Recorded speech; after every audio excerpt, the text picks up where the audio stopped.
ఈమెను చూడండి, టీ తాగి కప్ కింద పడేసింది. అందరు ఆ కప్పు తీసుకొని టీ తాగుతున్నారు. అందరూ ఎందుకు అలా చేస్తున్నారు? ఇదే అనుకుంటే ఈమెను ఒక్కసారన్నా చూడాలని, ఒక్కసారన్నా కలవాలని ఎంతోమంది వెయిట్ చేస్తున్నారు. ఎందుకు? అసలు ఆమె చూడడానికి ఆమె బట్టలు మురికి, ఆమె వాళ్ళకి మతి సిమితం లేనట్టుంది. అలాంటి ఆమెని దేవతలా గొలుస్తున్నారు. ఎందుకు? టాపిక్ లోకి వస్తే ఈమె పేరు టోపియమ్మ. తమిళనాడు అరుణాచలం టెంపుల్ దగ్గర ఉంటుంది. టోపియమ్మని అందరూ ఇంకో పేరుతో కూడా పిలుస్తారు, అవధూత అని. అరుణాచలంలో పోయే భక్తులందరూ ఈమెను కూడా దర్శించుకోవాలనుకుంటారు. చాలా మంది ఈమెకు డబ్బులు ఇస్తే వాళ్ళకి ఎక్కువ డబ్బులు వస్తాయని నమ్ముతారు. అరుణాచలం టెంపుల్లో గిరి ప్రదక్షిణ అని ఉంటుంది. 11 కిలోమీటర్లు నడవాలి. రోజు మార్నింగ్ ఈ టోపియమ్మ గిరి ప్రదక్షిణ చేస్తుంది. 14 కిలోమీటర్లు నడిచి ఆ తర్వాతకి ఏదైనా షాప్ దగ్గరికి వెళ్ళి ఏమైనా తింటుంది. ఆమెను చూస్తేనే అద్భుతం అనుకుంటారు అందరూ.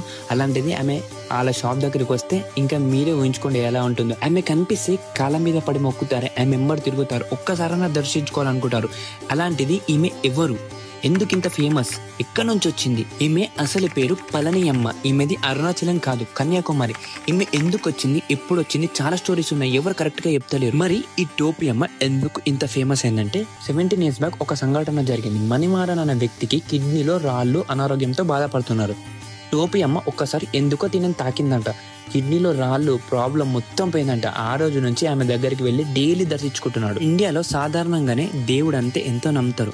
అలాంటిది ఆమె ఒకసారి తాకితే తన కిడ్నీ ప్రాబ్లం పోయిందంటే ఇంకా మీరు ఆలోచించండి. ఆ రోజు నుంచి అందరు స్టార్ట్ చేసారు ఆమెను మొక్కడం. ఆమెను ఒక్కసారైనా కలవాలని స్టార్ట్ చేసారు. అందరు ఆ రోజు నుంచి అంత ఫేమస్ చేశారు. మీకు ఒక డౌట్ రావచ్చు, ఒక నార్మల్ పర్సన్ కిడ్నీలో ప్రాబ్లం తక్కువైందని అంటే అందరు నమ్మిరంటే మణిమారన్ అనే వ్యక్తి నార్మల్ పర్సన్ కాడు.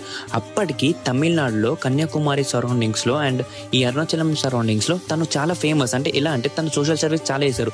ఏదైనా అనాథ శివం కనిపిస్తే దాన సంస్కారాలు దగ్గరుండి చేస్తుండే. అప్పటి తమిళనాడు సీఎం జయలలిత అండ్ రజనీకాంత్ గారు ఇతను సోషల్ సర్వీస్ చూసి అవార్డు కూడా ఇచ్చారు. అలాంటి మంచి వ్యక్తి ఒక మాట చెప్పిందంటే చాలా మంది నమ్మారు. ఇప్పుడు మీరేమనుకుంటున్నారు? ఆమె రియల్ గా దేవతన? మతి సీమితం లేని వ్యక్తిని దేవతను చేసారు అనుకుంటున్నారా? కామెంట్ లో చెప్పండి. అండ్ ఈ వీడియో నచ్చితే లైక్, షేర్, సబ్స్క్రైబ్ చేయడం